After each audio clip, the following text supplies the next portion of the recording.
The Radio Memories Network is brought to you in part by Liberated Syndication, podcast publishing made easy, libsyn.com. That's libsyn.com.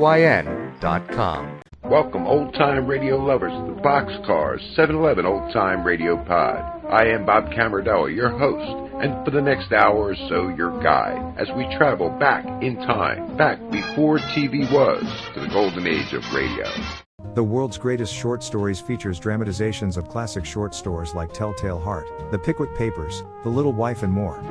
The announcer claims that the short stories in this program are those stories that constitute our rich heritage of excellent entertainment, all blessed with a touch of genius. These are the classic short stories that you promised yourself that you would read. Put down the book and turn on the radio, because these renditions of class literature are top-notch.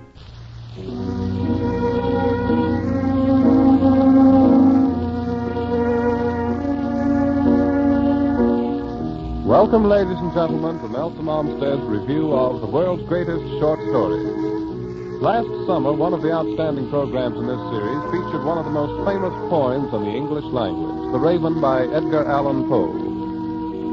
Since then, there have been many, many requests to repeat this show. In answer to your insistence, ladies and gentlemen, we present once again The Raven, with special music written by Don Gillis. And here is Nelson Olmsted. Thank you, and good evening. Before we begin, let us all understand one very important fact. It is certainly with no little trepidation that I read one of the best known and least understood of the great poems of America, The Raven. To say that The Raven is difficult to understand is a beautiful understatement. Only after reading and rereading many times can a person begin to visualize what Poe meant in this poem. And then most everyone disagrees on at least one or 2 points. Edgar Allan Poe lived a life of disappointment. Nothing was right from the beginning. His talent was great, and his fame was acclaimed during his time, but a bad temper and an unfortunately close affinity with liquor never allowed him to retain any financial security throughout his stormy 40 years. He was temperamental, self-centered, sure of himself, contemptuous of the world, and he must have felt life deeply and passionately. The Raven was written in 1844, was first published in 1845. It immediately created a furor among American and English readers, bringing to Poe a fame which he never lost. The Raven concerns Poe himself, a coal-black raven, and a lost Lenore, who many believe was Poe's wife, who was in poor health, and whose death he must have foreseen. This bird, the raven, came tapping at the window at midnight in the dreary December, and when allowed to enter, displayed a supernatural ability to speak one word, nevermore. Poe believed it was an omen, and asked the raven when he was to see his lost Lenore in heaven, to which came the famous answer, nevermore. It is my opinion that Poe meant that the raven, black in its color, represented his own soul or conscience, which he realized had sunk to degradation and was headed for hell. In other words, to all his questions, his own conscience answers back, nevermore. Listen to this well-rhymed poem and see if that's not your interpretation.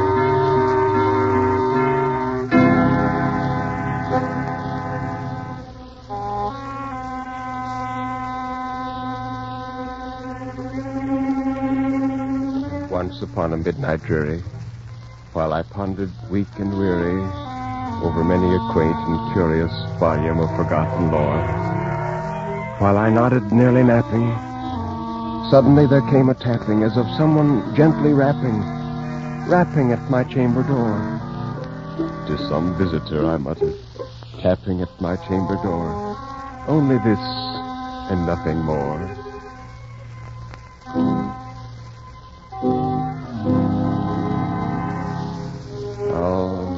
distinctly I remember it. It was in the bleak December, and each separate dying ember wrought its ghost upon the floor. Eagerly I wished the morrow. Vainly I had sought to borrow from my book surcease of sorrow. Sorrow for the lost Lenore, for the rare and radiant maiden whom the angels name Lenore, nameless here forevermore.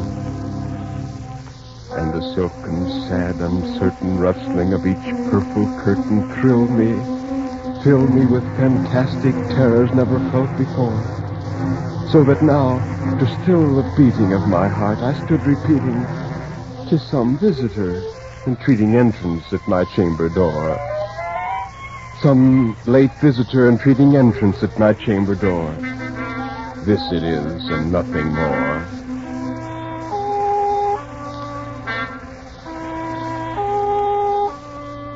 Presently my soul grew stronger, hesitating then no longer.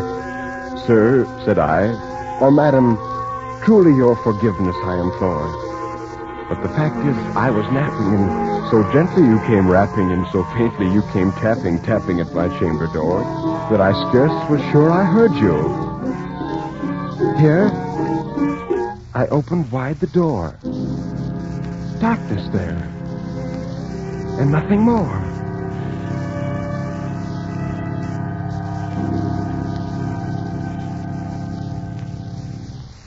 Deep into that darkness peering, long I stood there wondering, fearing, doubting, dreaming dreams no mortal ever dared to dream before.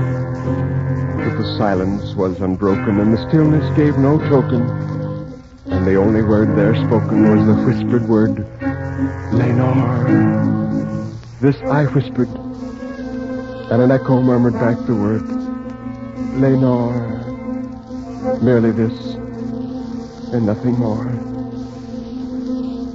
Then, into the chamber turning, with all my soul within me burning, soon again I heard a tapping, something louder than before. "Surely," said I, "surely that is something at my window lattice. Let me see then what thereat is, and this mystery explore. Let my heart be still a moment, and this mystery explore. 'Tis the wind and nothing more."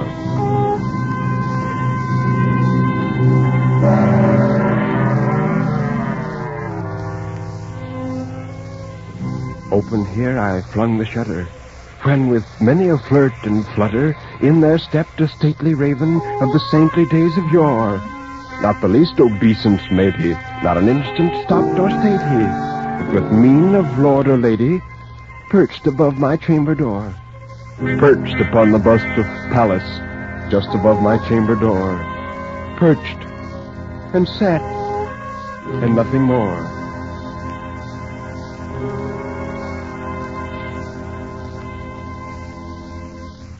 Then this ebony bird beguiling my sad fancy into smiling, by the grave and stern decorum of the countenance it bore. "Though thy crest be shorn and shaven, thou," I said, "art sure no craven, ghastly, grim, an ancient raven wandering from the nightly shore. Tell me what thy lordly name is on the night's Plutonian shore." Quoth the raven, "Nevermore." Much I marvel this ungainly fowl to hear discourse so plainly, though its answer little meaning, little relevancy bore. For we cannot help agreeing that no living human being ever yet was blessed with seeing bird above his chamber door, bird or beast upon the sculptured bust above his chamber door, with such a name as Nevermore.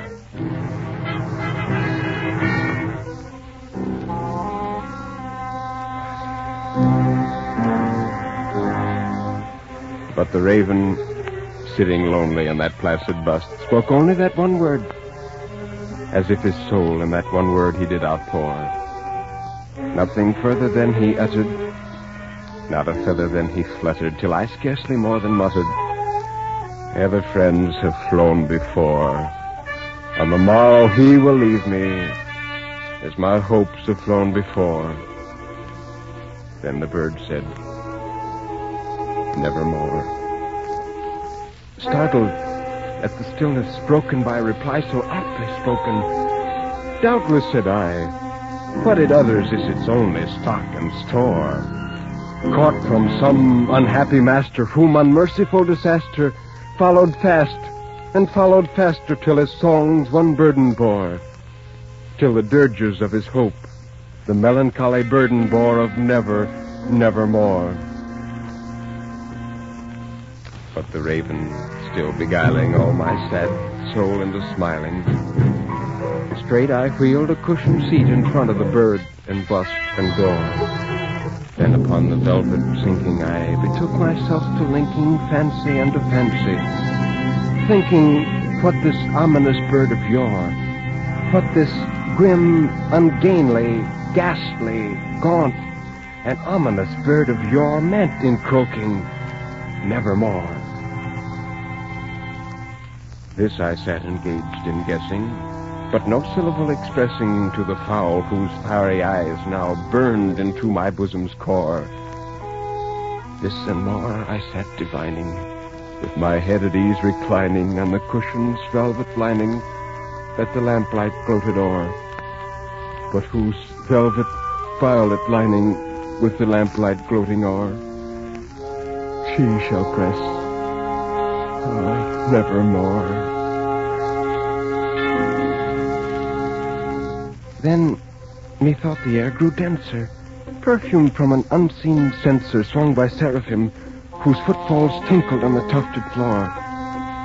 Wretch, I cried, thy God hath lent thee, by the angels he hath sent thee respite and nepenthe from thy memories of Lenore. Quaff, oh, quaff this kind nepenthe, and forget this lost Lenore. Quoth the raven, nevermore. Prophet, said I, thing of evil, prophet still, if bird or devil, whether tempter sent, or whether tempest tossed thee here ashore. Desolate yet all undaunted on this desert land enchanted, on this home by horror haunted, tell me truly, I implore, is there balm in Gilead? Tell me, I implore. Quoth the raven, nevermore. Prophet, said I, thing of evil, prophet still, if bird or devil, by that heaven that bends above us, by the God we both adore, tell this soul with sorrow laden, if within the distant Aidenn it shall clasp a sainted maiden whom the angels name Lenore, clasp a rare and radiant maiden whom the angels name Lenore. Quoth the raven, nevermore.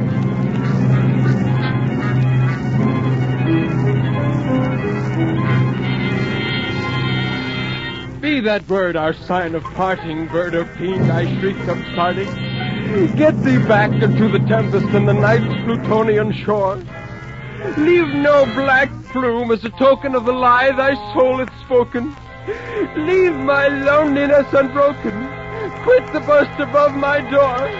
Take thy beak from out my heart, and take thy form from out my door.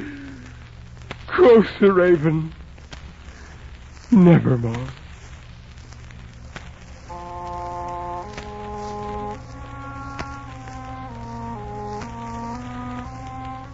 And the raven, never flitting, still is sitting on the pallid bust of Pallas just above my chamber door. And his eyes have all the seeming of a demon that is dreaming, and the lamplight o'er him streaming throws his shadow on the floor, and my soul from out that shadow that lies floating on the floor shall be lifted nevermore.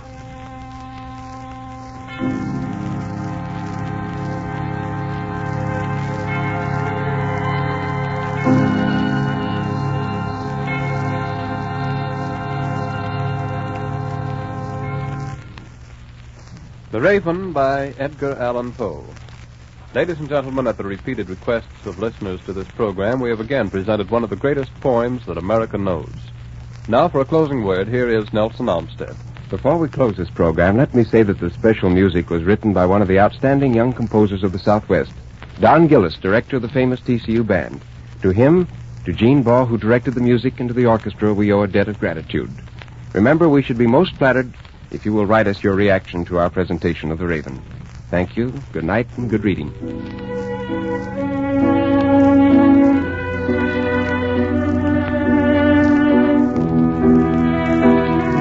WBAP presents Nelson Olmsted in a review of the world's greatest short stories every Sunday night at 10 o'clock. Be sure to write your reaction to tonight's reading of The Raven. Special music was composed by Don Gillis. The orchestra was conducted by Gene Baugh.